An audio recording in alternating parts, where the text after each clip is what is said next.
मसीह के अजीम नाम में आप सबकी सलामती हो। हम सब आंखें बंद करेंगे, खुदा की शुक्रगुजारी करेंगे, उसके बाद हम कलाम पाक की तिलावत करेंगे।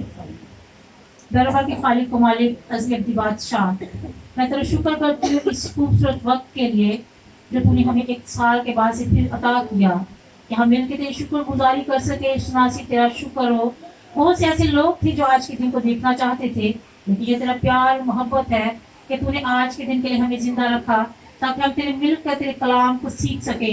यसुनासी तेरा शुक्र करती हूँ अपने लिए कि तूने मुझे ये फजल अता फरमाया, मुझे इस लायक समझा कि मैं तेरी कही हुई बातें लोगों तक पहुंचा सकूं।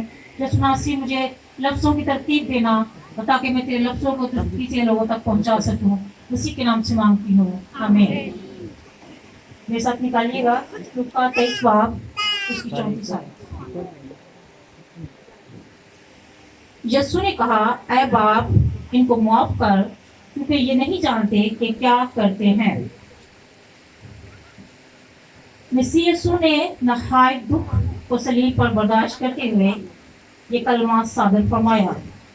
ये कलमा बुलंद आवाज में यीशु मसीह ने इन लोगों के लिए कहा जो यहूदी और रोमी लोग यीशु मसीह को मसलूब कर रहे थे। जब यीशु मसीह ने बाप से इन लोगों के लिए मुआफ़ी की दरख्वास्त की तो वहाँ पर मौजूद यहूदी और रोमी लोग ने इस इल्तिजा को भी नज़रअंदाज कर दिया।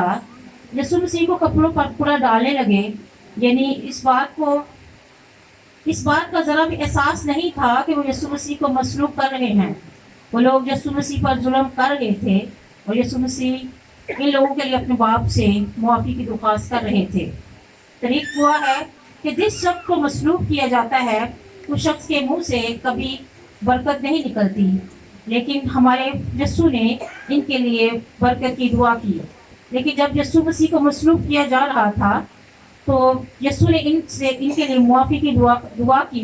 यीशु मसीह ने अपनी ज़मीनी खिदमत के दौरान भी यही तालीम दी कि दूसरों को माफ़ करें। सलीब पर इस हस्ती को मसलूब किया जा रहा था जो पूरी दुनिया का खालिक है, लेकिन मसलूब करने वाली उसकी बनाई हुई मखलूक थी। यीशु मसीह ने फरमाया कि मैं इसलिए आया कि लोग ज़िंदगी पाएं और कसरत की पाएं। यीशु मसीह की फितरत मुआफ़ करना है। जब कोई यीशु मसीह पर ईमान ले आता है कि वो हमारी खातिर मसलूब हुआ तो इन इंसानों में भी वही मुआफ़ करने वाली फितरत आ जाती है। आज हमें भी ये सोचने की ज़रूरत है कि हम किसी को मुआफ़ करते हैं, क्योंकि पहला कलमा हमें यही दर्श देता है कि हमें दूसरों को मुआफ़ करना चाहिए। खुदा के पाक रब के पढ़े और सुने जाने पर खुदा की बरकत हो, आमीन।